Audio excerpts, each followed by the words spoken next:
Salam, sahabat motivasi iman yang dikasihi Kristus. Selamat pagi dan salam sejahtera. Pembacaan Alkitab hari ini terambil dari Ulangan pasal yang ke-31 ayat yang pertama sampai dengan ayat yang ke-8.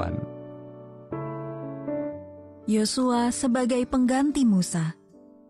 Kemudian pergilah Musa lalu mengatakan segala perkataan ini kepada seluruh orang Israel. Berkatalah ia kepada mereka, "Aku sekarang berumur 120 tahun. Aku tidak dapat giat lagi. Dan Tuhan telah berfirman kepadaku, Sungai Yordan ini tidak akan kau seberangi. Tuhan Allahmu, dialah yang akan menyeberang di depanmu.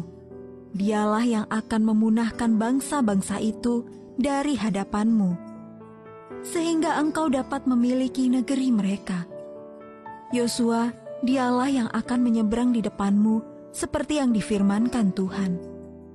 Dan Tuhan akan melakukan terhadap mereka seperti yang dilakukannya terhadap Sihon dan Og, raja-raja orang Amori, yang telah dipunahkannya itu, dan terhadap negeri mereka. Tuhan akan menyerahkan mereka kepadamu, dan haruslah kamu melakukan kepada mereka tepat seperti perintah yang kusampaikan kepadamu. Kuatkan dan teguhkanlah hatimu. Janganlah takut dan jangan gemetar kepada mereka. Sebab Tuhan Allahmu, dialah yang berjalan menyertai engkau.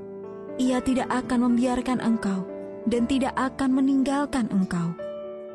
Lalu Musa memanggil Yosua dan berkata kepadanya di depan seluruh orang Israel, "Kuatkan dan teguhkanlah hatimu, sebab engkau akan masuk bersama-sama dengan bangsa ini ke negeri yang dijanjikan Tuhan dengan sumpah kepada nenek moyang mereka untuk memberikannya kepada mereka.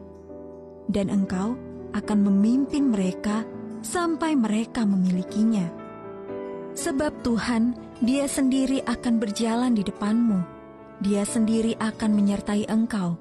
Dia tidak akan membiarkan engkau dan tidak akan meninggalkan engkau. Janganlah takut dan janganlah patah hati." Ayat Mas renungan hari ini terambil dari Ulangan pasal yang ke-31 ayat yang ke-8. Sebab Tuhan, Dia sendiri akan berjalan di depanmu. Judul renungan kali ini, terluput. Ketika sedang membersihkan tanah di kebun agar siap ditanami selama musim semi, saya mencabut segumpal besar gulma yang tumbuh sejak musim dingin dan terlonjak kaget. Seekor ular kepala tembaga yang berbisa sedang bersembunyi di balik semak-semak, tepat di bawah tangan saya. Seandainya tangan saya lebih rendah sedikit, hampir pasti saya akan memegang ular itu dengan tidak sengaja. Saya langsung melihat kulitnya yang berwarna-warni begitu mencabut gulma. Sisa badannya melingkar di semak-semak di antara kedua kaki saya. Ketika kaki saya mendarat kembali di tanah beberapa meter jauhnya, saya mengucap syukur kepada Allah karena tidak digigit oleh ular itu.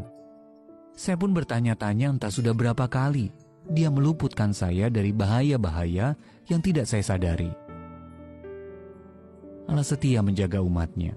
Sebelum masuk ke tanah perjanjian, bangsa Israel dinasehati Musa. Sebab Tuhan, Dia sendiri akan berjalan di depanmu. Dia sendiri akan menyertai engkau. Dia tidak akan membiarkan engkau dan tidak akan meninggalkan engkau. Janganlah takut dan janganlah patah hati. Ulangan pasal yang ke-31 ayat yang ke-8. Mereka tidak bisa melihat Allah, tetapi Dia senantiasa hadir menyertai mereka. Sahabat ODB, terkadang hal-hal sulit terjadi tanpa kita mengerti. Tetapi kita juga bisa mengingat-ingat betapa seringnya Allah telah meluputkan kita dari kesulitan dan bahaya tanpa kita sadari. Kitab suci mengingatkan kita akan pemeliharaan Allah yang sempurna dan tak berkesudahan atas umatnya setiap hari. Jadi ingatlah, Dia senantiasa menyertai kita. Matius pasal yang ke-28 ayat yang ke-20.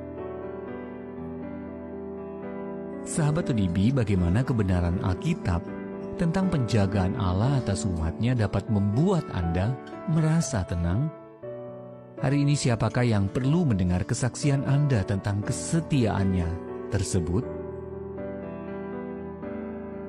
Bapa yang setia, terima kasih karena Engkau menjagaku dari hari ke hari. Mampukanlah aku untuk terus mendekat dan bergantung kepadamu dalam segala sesuatu yang kukerjakan hari ini.